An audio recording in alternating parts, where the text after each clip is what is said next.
நம்முடைய வாழ்வில் தந்திருக்கிறார். இந்த புதிய நாளை நினைத்து அவருடைய கிருபையில நினைத்து ஆண்டவரை துதிப்போம். சங்கீதக்காரன் தாவீது சொல்லுகிறார், கர்த்தர் எனக்கு நன்மை செய்தபடியினாலே அவரை பாடுவேன் என்று சொல்லி. எனவே இந்த காலை நேரத்தில் ஆண்டவரை நன்றி நேர்ந்த உள்ளத்தோடு பாடி, ஆண்டவரே இந்த நாள் வரை எங்களை நடத்தி வந்தீரே, அதற்காக உமக்கு நன்றி, எங்களை தொடர்ந்து நடத்தும் என்று சொல்லி தேவ கரத்தில் ஒப்பு கொடுத்து நாம் பாடி ஆண்டவருடைய நாமத்தை மகிமைப்படுத்துவோம். Praise the Lord.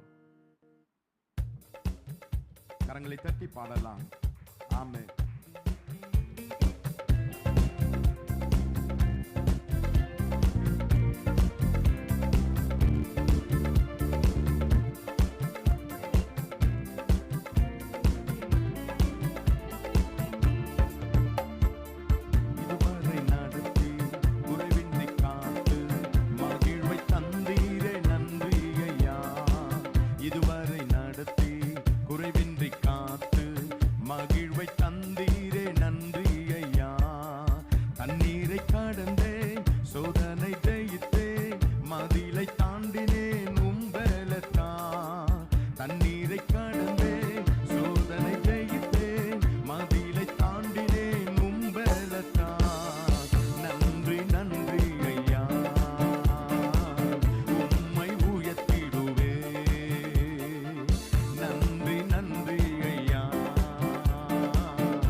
அபிஷேகம் தந்து வரங்களை ஈந்து பயன்பட செய்